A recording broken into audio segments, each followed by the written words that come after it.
I was impressed by what Dak Prescott did yesterday. I mean, it's clearly taken a step forward in his fourth season. You can tell the maturation that's going on, the development in his overall game. He was decisive with his decision-making, recognizing the coverages and being able to get the football out of his hands. I was really impressed by that. I mean, he was the beneficiary of the Giants running a lot of split safety coverages, and then he was able to attack the deep middle of the field. They utilized play action with Ezekiel Elliott in the backfield, got Alec Ogletree and those Giants linebackers to bite up.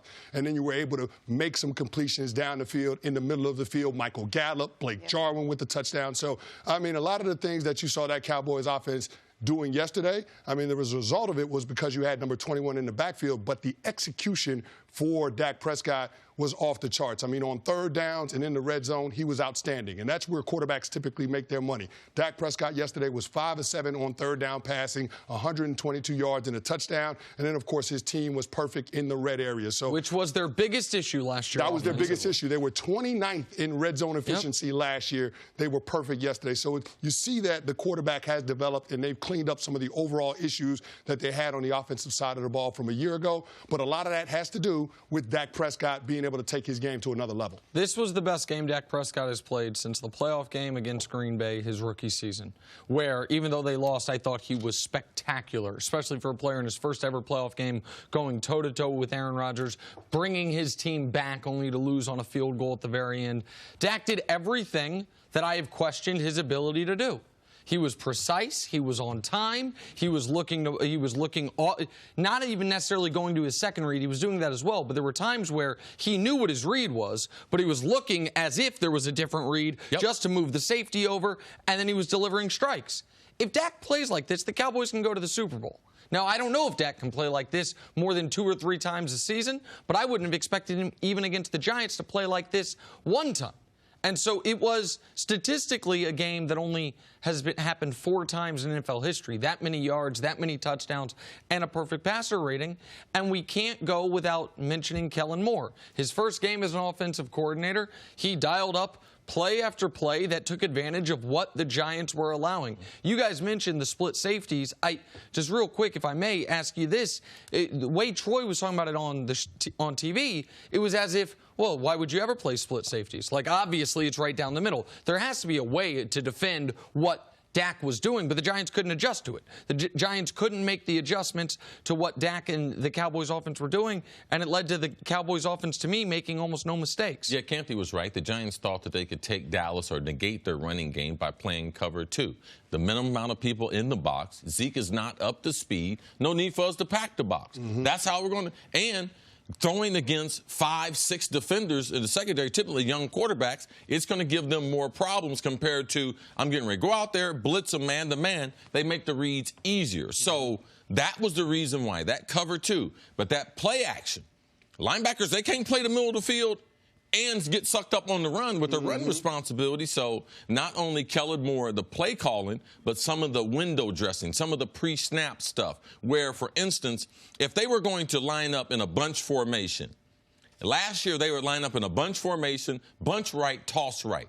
This year what they did was they lined the wide receiver up outside, bring him in motion, and they might start Zeke in the slot, bring him in motion first. So the different things that they set their players in to be able to identify where the defense was, are they playing man and zone, they gave Dak a little indicator and give him a little head start on where the ball's going to go. But the reason why I like what he did was because I think it's duplicatable.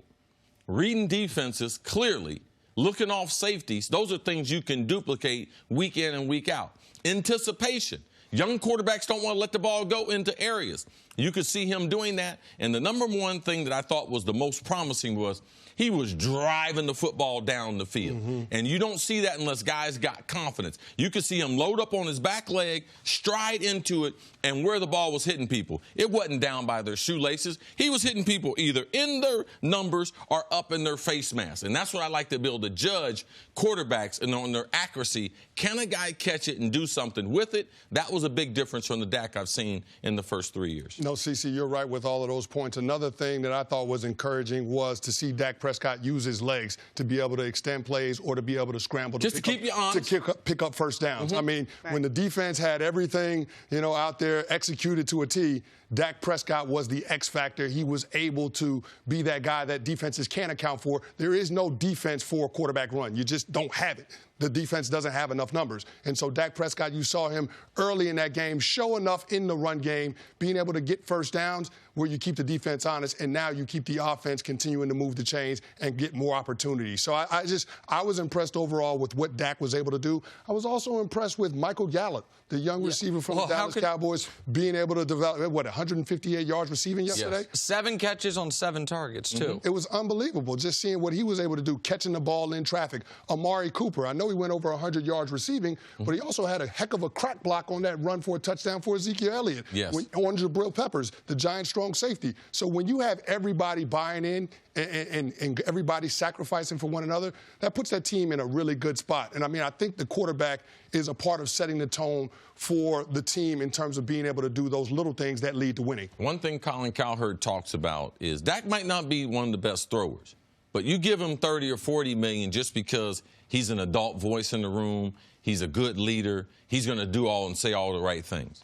Imagine playing a football game with over 100 million in guarantees that you've turned down and going out there, guys getting hurt. Like, they played in the late game. Those guys got hurt in that first game.